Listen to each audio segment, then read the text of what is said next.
Hey guys, welcome back to 5-0, 100-0.com. I am Fugget.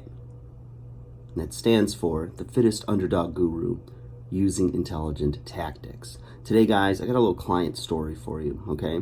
So, just a couple hours ago, I was working with a guy, and great guy, works out. You know, he is a business owner, travels a lot, for leisure more so than for business. And we were talking about, getting back on track with the summer over and this and that. And he was, I guess he had a physical in the last couple weeks. And he was telling me, he's like, yeah, all my numbers are like up, like the bad numbers that are up, cholesterol or blood pressure and other things. His weight's up a little bit. And he's like, yeah, I didn't want to say anything because I know what you're going to tell me to do. And he goes, but, I've got a plan. If I start doing this, and he's like, analyzing, taking out like certain foods, and he's talking about, getting over an hour every day of exercise. And he came up with all these things, right? And they're all good things, but he was like over analyzing. But he said he knew that I was going to tell him to track his food, right? And I pointed to the study that was, I talked about it on a previous video here, about that long-term study that was done over 2 or 3 different universities, and they all collaborated and brought the data together. And what they found was that those that simply tracked what they were eating were losing weight, and they didn't tell the participants what to eat, how much to eat, to exercise, not to exercise, nothing.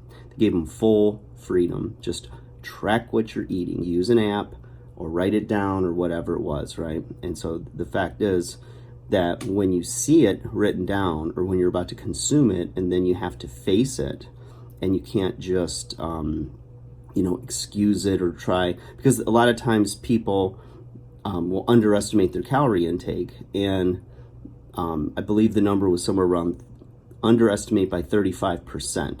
So you're eating 35% more calories than you you're even eating, because you're not fully aware of just how many calories are in food or how much you're consuming.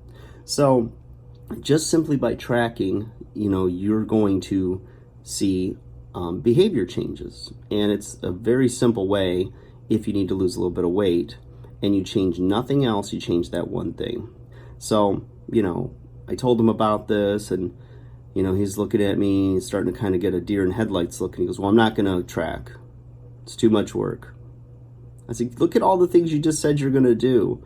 You're going to do an hour of exercise every single day. You're going to change like all these little things. He's got his little roadmap of, what he's going to change about his diet, this and that. But he just refuses to track. And the data is there, right? The data, whatever. Dada. So if Google's my mother, then who's my dada? I don't know, I gotta think about that one. So it's just very interesting that, you can have hard evidence that something's gonna work. And, people want solutions to their problems, but they're not always open to the best solutions, or even the easiest solutions. If it doesn't compute in their brain, then they're just not going to accept it. So, I've taken the approach over the years with my customers and my clients of, I don't really get on them about, the changes that I know are going to bring them the best result. I'll inform them, I'll encourage them, I'll motivate them, but I'm not going to shove it down their throat either, because people have to be ready for those changes. They have to accept it, that the change is actually going to work. And if they don't believe it, then they're likely not going to stick with it, or if they perceive it to be so painful. So, we're all a work in progress. That's just a little story I thought you guys would like, and maybe you can relate to that. And, track it. It works. All right, guys, like, share, subscribe. I'll talk to you all, y'all, again soon. Bye.